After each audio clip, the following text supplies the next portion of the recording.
ဒီနေ့ကျွန်တော်ချက်ပြမှာတော့ငကြင်းကောင်းရယ်ဒန်းတလွန်သီးရယ်ကျွန်တော်တို့ကိုင်းသီးလေးကိုရေတော့ချက်ထားတာဖြစ်ပါတယ်ပြီးတော့သူနဲ့တွဲဖက်စားဖို့မြန်ဒီတောင်မဖြစ်ပါတယ်အသားတော့ကျွန်တော်ငကြင်းအသားတော့ကြော်ထားပါတယ်ဒီနေ့ရဲ့ဟင်းပွဲရတော့ဒီလောက်ပါပဲလိုက်ပါကြည့်ရှုပေးကြပါဦးကျေးဇူးတင်ပါတယ်မင်္ဂလာပါဒီနေ့ကျွန်တော်ချက်မှာတော့ငကြင်းကောင်းရယ်ဘိုက်သားလေးရယ်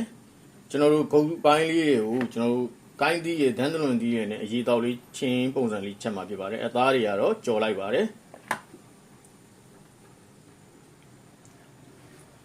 စီပူအောင်တယ်ပြီးနွေနွေနည်းငယ်ထည့်မယ်အလင်းနွေနွေနည်းငယ်ထည့်ပြီးသွားလို့ရှိရင်ကျွန်တော်ကတော့ဒပလင်ဖင်ပိုင်းလေး2ပိုင်းလောက်ရယ်ဒပလင်ဖင်ပိုင်းလေး2ပိုင်းလောက်ရယ်တက်တော့အဖြူနည်းနည်းမြို့ဒီအယောင်တင်မှုလေးရနေပဲကျွန်တော်ကစီတက်ပါမယ်ကျွန်တော်တက်တော့နေပါမထည့်ရပါဘူးရေတော့ဖြစ်လို့အနှစ်အများကြီးမလိုတဲ့အတွက်ကြောင့်မလို့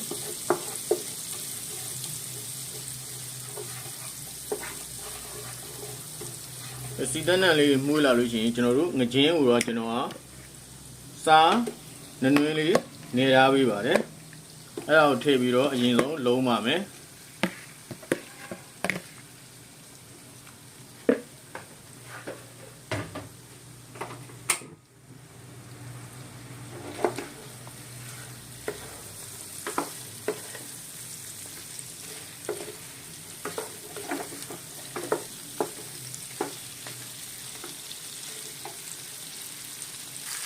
ငါးကောင်းလေးထိုက်တဲ့တော့လုံးပြီးသွားရင်ကျွန်တော်ငန်းမြားကြီးအနည်းငယ်ထည့်မယ်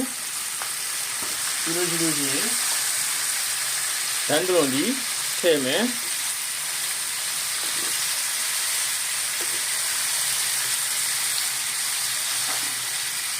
ကိုင်းချမ်းချင်းကြီးကျွန်တော်ထည့်ရ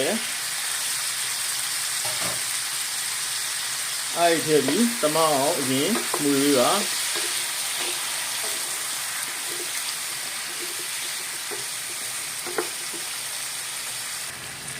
ပြီးလို့ရှိရင်တော့ကျွန်တော်တို့ရေကြိတ်ထည့်ပါတယ်ရေကြိတ်ထည့်ပြီးရင်ကျွန်တော်ကအငန်းတော့မထည့်သေးဘူးအချိုနေနဲ့ကိုကျွန်တော်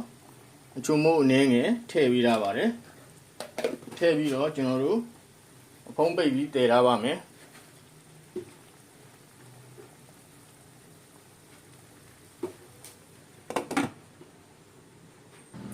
ကျွန်တော်တို့ငကြင်းကိုတည်ထားတဲ့အချိန်မှာကျွန်တော်တို့မယန်းသီးထောင်းမယ်ကြက်သွန်အဖြူနဲ့ငြုပ်သီးစိမ်းတောင်ကိုကျွန်တော်ကစီလေးနည်းနည်းထည့်ပြီးလှော်ထားပါတယ်အဲ့ဒါကိုအရင်ထောင်းမယ်ကျွန်တော်တခါလေးပဇွန်ကြောက်လေးပါထည့်ထောင်းလိုက်ပဇွန်ကြောက်တော့ကျွန်တော်အကောင်ငယ်တာလေးကိုသုံးတာပါတယ်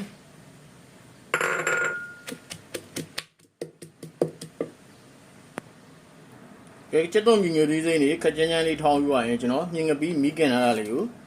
ထည့်ပါမယ်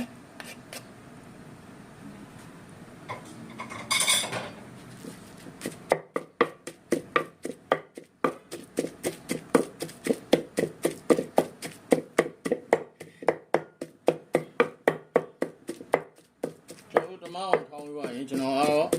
ပစုံကြောက်မြင်ငပီးရပါတဲ့အတွက်အငန်းတော့မထည့်ဘူးအင်းကျုံမို့အနေငယ်ထည့်ထောင်းပါမယ်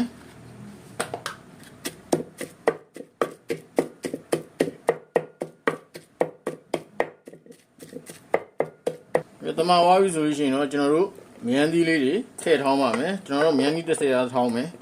မြန်သီးတွေဈေးသက်သာနေနော်900ပဲရှိတယ်30သားကိုကျွန်တော်တို့ရှိမှာတော့ကျွန်တော်တောင်းလာမှာပေါ့အဲ့ဟိုအားလုံးမြန်သီးကိုတော့ကျွန်တော်ညက်မှုန်နေမထောင်းဘူးခက်ချင်းချမ်းပဲထောင်းပါမယ်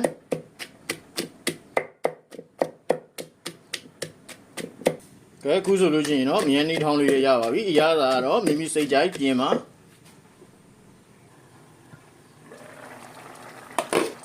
အခုဆိုလို့ရှိရင်ကျွန်တော်တို့ရတာကိုမြည်မယ်ရတာလည်းစိတ်ကြိုက်ဖြစ်မယ်ဆိုလို့ရှိရင်ကျွန်တော်တို့နည်းနည်းမြင်လေးခတ်ပြီးငြုပ်တီးစိမ့်လေးနည်းနည်းခတ်ပါမယ်ငြုပ်တီးစိမ့်မကြိုက်ရင်လည်းမခတ်ပါနဲ့ဟိုကျွန်တော်တို့ကတော့အစီအစီပါပြီရတာမိမိစိတ်ကြိုက်ပြင်မှာငါးကောင်းတွေကလည်းကြက်နေပါပြီဒီချိန်မှာနည်းနည်းမြင်လေးအုပ်မယ်နည်းနည်းမြင်မကြိုက်ရင်လည်းမထည့်လို့ရပါတယ်နည်းနည်းမြင်လေးအုပ်မယ်ပြီးရင်ယူသီးစိမ်း အနေငယ်လေးထည့်မယ်အနေငယ်လေးထည့်ပြီးပါလို့ရှိလို့ရှိရင်ကျွန်တော်တို့ခုဆိုလို့ရှိလို့ရှိရင်ငကျင်းကောင်းနဲ့ကိုင်းသီးလေးရဲ့ဒန်းတလွန်ပီးလေးရဲ့နဲ့ချင်းချက်တာလေးရပါပြီကျေးဇူးတင်ပါတယ်